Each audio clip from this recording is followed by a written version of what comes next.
buenos días, muy buenas tardes. Soy Mario Trías, editor de la revista En Alimentos y de la revista En Farma. El día de hoy, nuevamente transmitiendo desde Corferias en Bogotá con un queridísimo amigo, Camilo Montes, director ejecutivo de la Cámara Nacional de la Industria de Alimentos de Colombia. Camilo, ¿cómo estás? No, Mario, qué bueno tenerte aquí de nuevo en Bogotá. Es un gusto recibirte a ti, a tu equipo, sobre todo para reflexionar sobre este formidable mundo que es la alimentación, los empaques, el mundo del desarrollo. Entonces, qué bueno tenerte aquí de nuevo en Bogotá. Un placer, un placer. Cuéntanos un poco, porque aquí, antes de empezar esta entrevista, estábamos hablando de un cargo tuyo nuevo que tienes. ¿Cuál es? Mira que hace ya 10 años, la industria de alimentos y bebidas en América Latina, desde México hasta Argentina, incluyendo el Caribe, unos pioneros por allá hace una década se juntaron y dijeron, venga, aquí hay una serie de reflexiones comunes, una serie de visiones y retos comunes. Entonces se juntaron las cámaras y los gremios, tanto de alimentos como de bebidas, con las empresas multinacionales y regionales para hablar acerca de ese desarrollo. Hace 10 años comenzó a gestarse lo que es la Alianza Latinoamericana de la Industria de Alimentos y Bebidas, y tengo el honor ahora, en la última asamblea que fue en Lima, de asumir la presidencia de la asociación. ¿Esta presidencia durante cuánto tiempo se da? Este es un periodo de 2 años. Presido la junta directiva junto con colegas mexicanos, con chilenos, varios colegas de América Latina están en esa junta directiva, pero mira lo más interesante, son 25 gremios de alimentos y bebidas y cerca de 20 empresas. Entonces eso nos permite tener siempre un foro de conversación, de desarrollo conjunto, y al menos durante estos 2 años tengo el honor que me dan mis colegas de presidir la organización. Muy interesante, me parece un esfuerzo extraordinariamente útil, porque finalmente uno de los grandes desafíos de la humanidad es el tema de la alimentación. Claro que sí. Y finalmente el subcontinente latinoamericano tiene una vocación que podría alimentar al mundo en varias cosas. ¿Qué opinas de esto? Mira, las conversaciones que tanto desde las cámaras nacionales como desde la Alianza Latinoamericana tenemos con diversas autoridades y líderes globales siempre nos llevan a esa conclusión y a esa conversación, y es América Latina es el llamado a abastecer y alimentar al mundo. Por varios motivos. Primero, tenemos aún varios de nuestros países, entre ellos Colombia, una frontera agrícola por desarrollar. Pero por otro lado tenemos países como Argentina o el mismo Brasil que ya han dado pasos agigantados en el desarrollo inclusive de esos alimentos, donde si somos capaces de combinar esa demanda global, que ahora te doy un par de datos allí, con esa disponibilidad de tierra, además de densidad empresarial, de industrias de alimentos y bebidas, pues es la combinación perfecta para poder volvernos aún más relevantes ante el mundo a la hora de alimentarnos. Pero eso sí, tenemos que tener discusiones, conversaciones y sobre todo decisiones muy profundas acerca de temas, por ejemplo, como la sostenibilidad. Porque la oferta de alimentos y bebidas que América Latina le ofrezca al mundo, los alimentos con valor agregado que Colombia le ofrezca al mundo, tienen que, sin duda, diferenciarse por esa característica que es la sostenibilidad. Entonces hay unas oportunidades muy interesantes para la región y por supuesto para Colombia. Y bueno, esa característica ahora empieza a ser un must, porque una de las cosas que yo he visto en esta feria es una gran cantidad de empresas colombianas de una enorme pujanza que ya van muy avanzadas en sus esfuerzos de sostenibilidad. ¿Qué opinas al respecto? Mira, la industria de alimentos en Colombia, y entendida la industria de alimentos, porque a veces hay confusiones qué es y qué no es.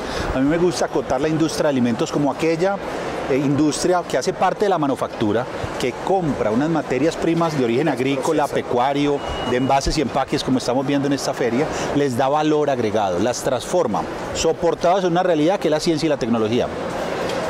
Quienes trabajan en esta industria, que en Colombia son cerca de 446.000 personas, es más o menos unas 45.000 compañías, 98% de ellas micro y pequeñas. Cada vez que ellos se levantan por la mañana, lo hacen con un propósito formidable, y es alimentar a nuestra especie. Pero se apalancan en la ciencia y la tecnología. Conocimiento que gracias al método científico hemos ido acumulando por décadas. Por allá aparecen nuestros ancestros ya hace varios milenios transformando esas materias primas, claro, para por ejemplo, los derivados cárnicos, por ejemplo, ¿cierto?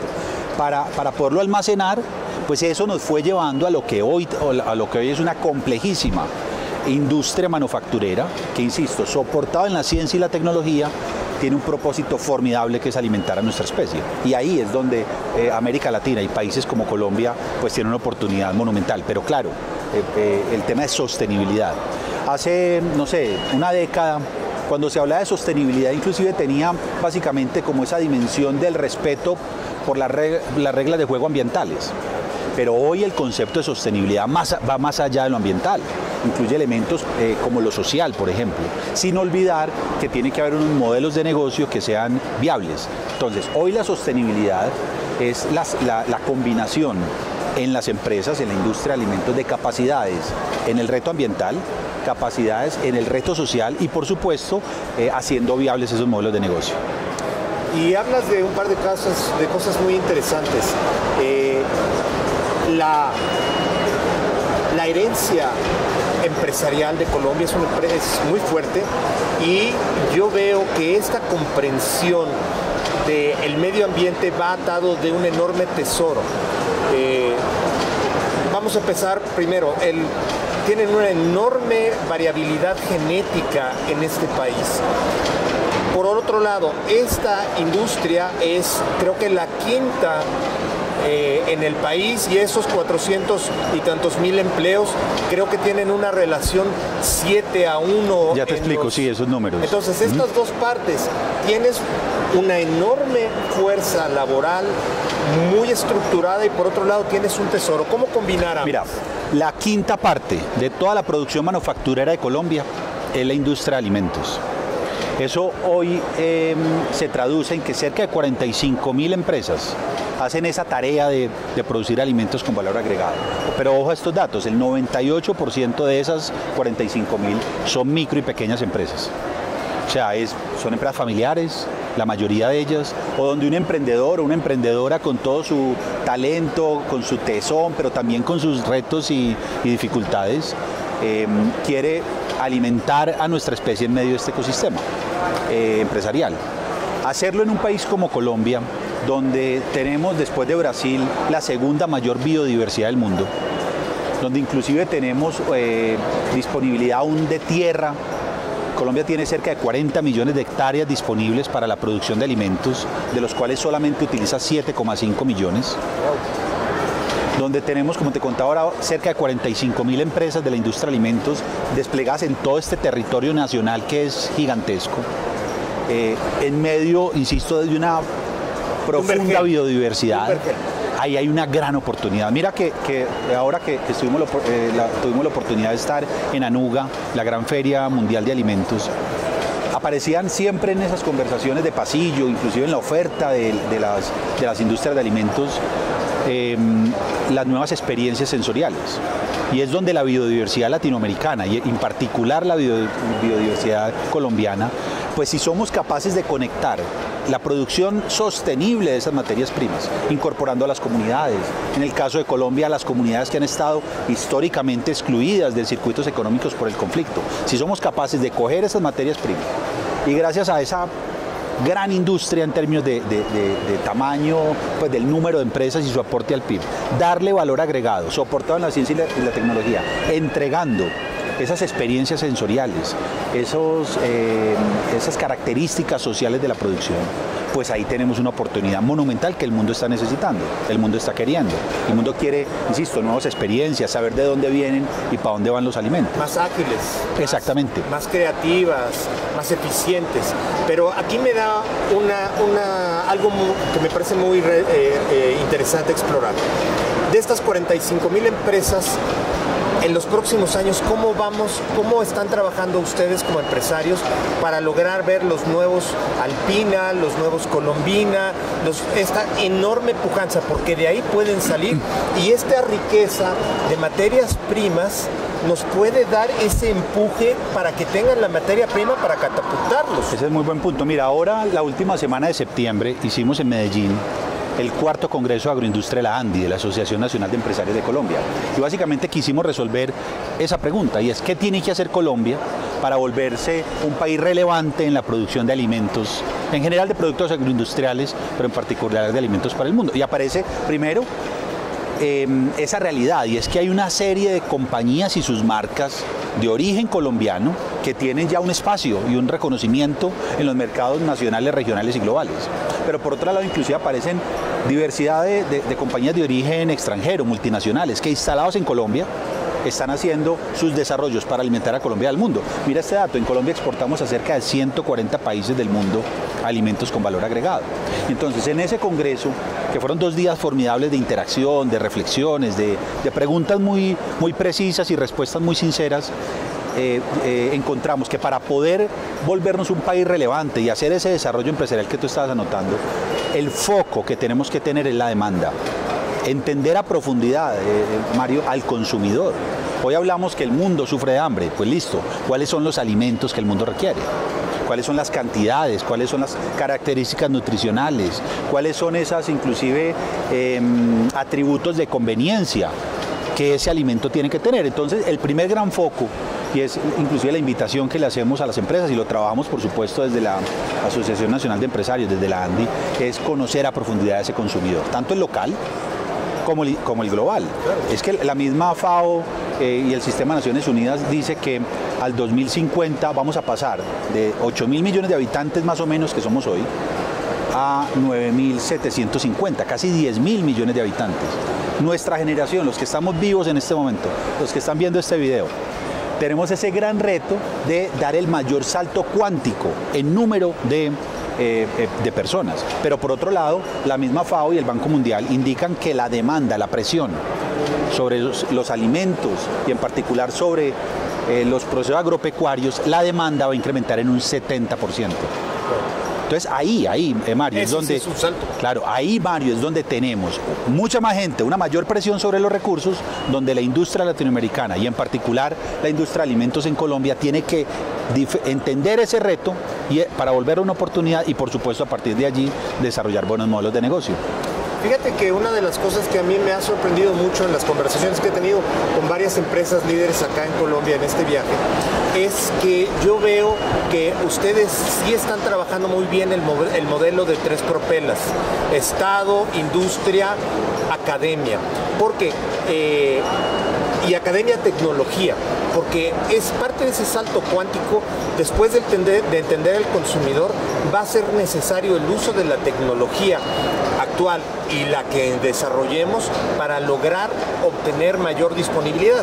Muchos de los alimentos que producimos en cualquier parte del mundo terminan echados a perder en el camino al consumidor.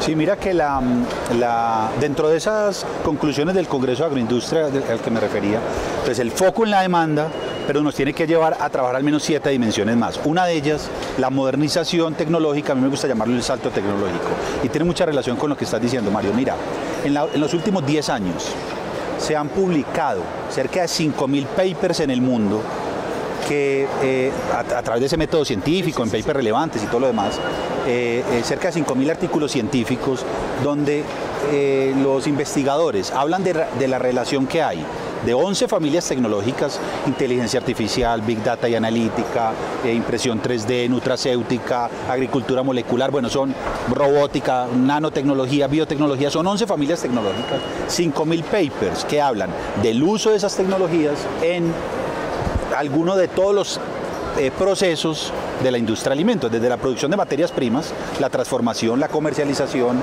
la llevada al mercado, por supuesto la inspección y vigilancia por parte del Estado. 5.000 papers, pero ojo a esto, casi 3.000 patentes concedidas a nivel global, donde inventores están usando esas tecnologías para resolver retos concretos en la cadena de valor de la industria de alimentos. Y se han fundado más o menos 1.300 startups. Wow. Que han recibido inversiones que superan los 25 billones de dólares. Una de ellas, por ejemplo, latinoamericana, que hemos escuchado de ella, que es Notco, por ejemplo. Entonces, esto me lleva a concluir lo que tú estás anotando ahora, y es la transformación, el desafío que las tecnologías convergentes están trayendo a toda la cadena de valor de la industria de alimentos, están cambiando de forma significativa la forma como la humanidad se alimenta.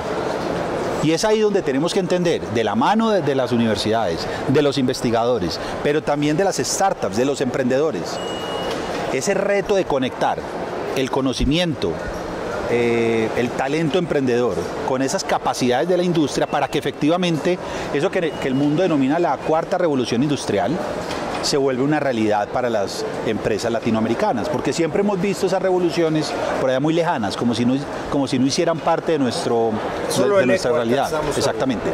Y anotas un tema que es fundamental. Miren, en Colombia se pierde el equivalente a alimentar a todo Bogotá, que es una ciudad-región con cerca de 12 millones de habitantes. Se pierde la comida equivalente, alimentar a toda la ciudad al año sin producir un kilo más de alimento. Cerca de 10 millones de toneladas de alimentos se pierden en Colombia. Y además un altísimo valor nutricional. Claro, mira, la cuarta parte de todos esos alimentos se pierden en las etapas agrícolas y pecuarias. Llegó el momento de la cosecha y los precios de mercado no remuneran ni siquiera sacar el producto.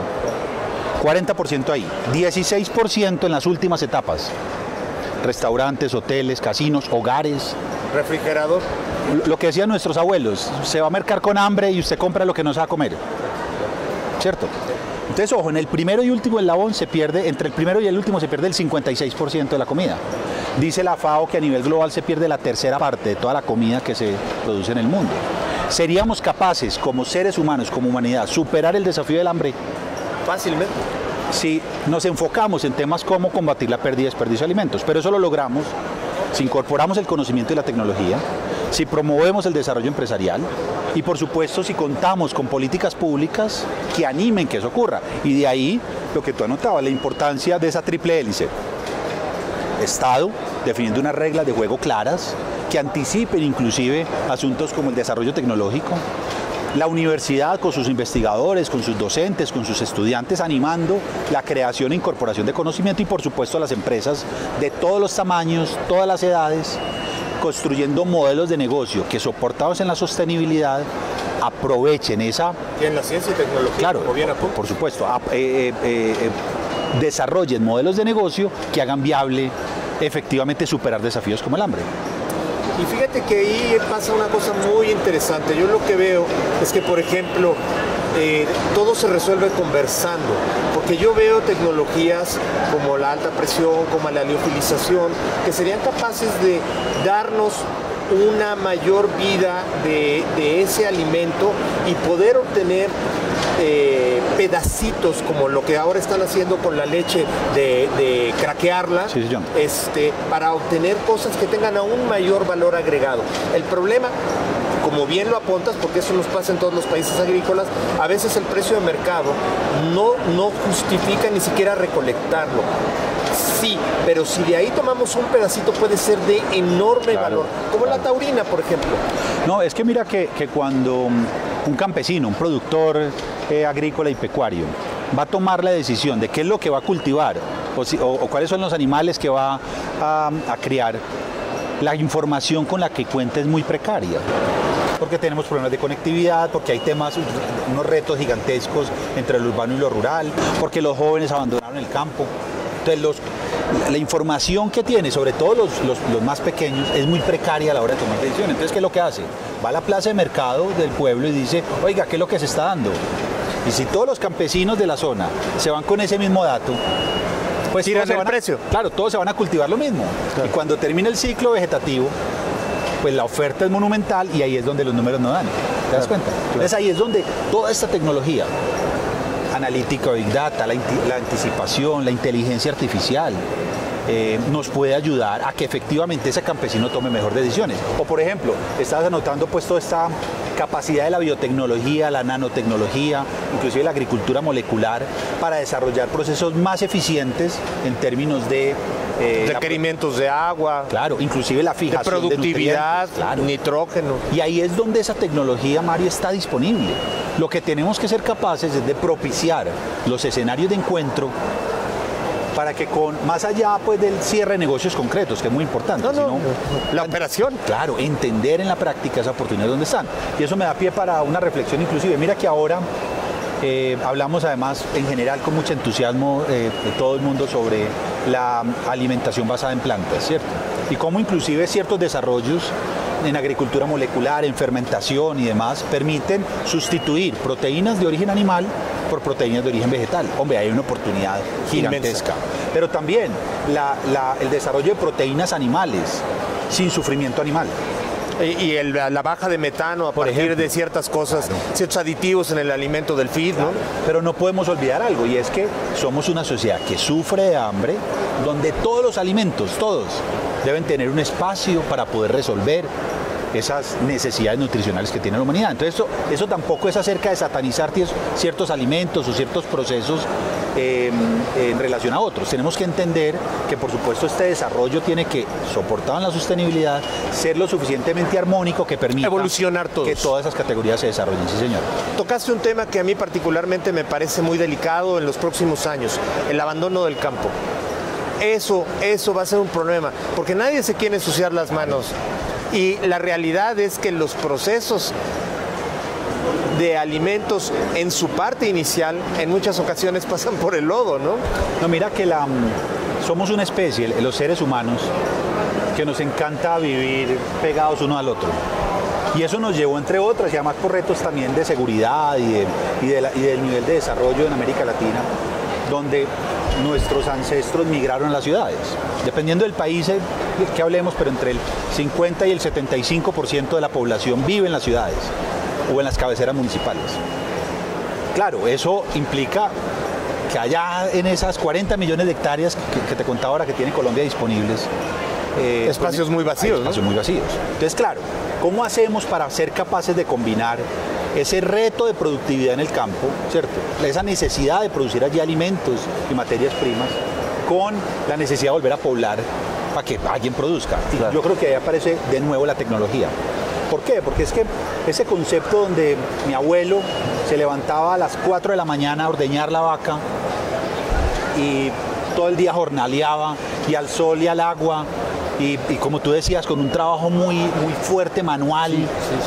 Además en ocasiones poco remunerado. Muy triste, ¿no? A veces muy triste. Claro, tenemos que ser capaces de construir una narrativa en la cual el uso de la tecnología logra atraer a los jóvenes para que con el propósito de alimentar a la humanidad y hacerlo de forma sostenible, los jóvenes tengan las ganas y el entusiasmo de volver al campo.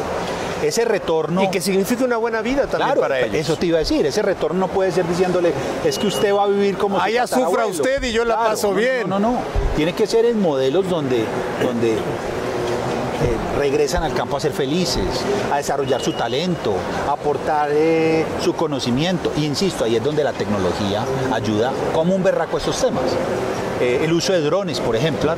Hombre, uno ver a un chico entusiasmado con el vuelo de un dron para monitorear un cultivo, para partir de allí con otra chica hagan un proceso de analítica y digan, hombre, estas fotos nos indican que este cultivo hay que nutrirlo de esta forma, pero luego llega lo que yo denomino el agrónomo digital y sugiere que entonces con estas mezclas de biotecnología y nanotecnología, hombre, mira que la narrativa se vuelve muy diferente. Parece de ciencia ficción, ¿no? Claro, pero ahí es donde te digo, la tecnología llegó para cambiar todo eso.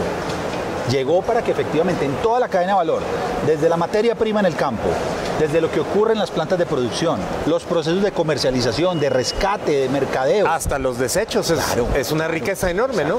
Y ahí es donde todos tenemos que ser capaces de eso que suena ciencia ficción, como Volver al Futuro, ¿te acuerdas de la película, sí, Volver al Futuro? Claro. Lo podamos anticipar para que nuestra juventud, pero en general nuestro país, pueda para que sea costumbrismo. Claro, pueda disfrutar esos desarrollos, exactamente. Caminando hacia el fin de esta agradable y muy interesante entrevista, amigo, ¿cómo ves esta integración latinoamericana que de enormes riquezas y de enormes situaciones de contrastes?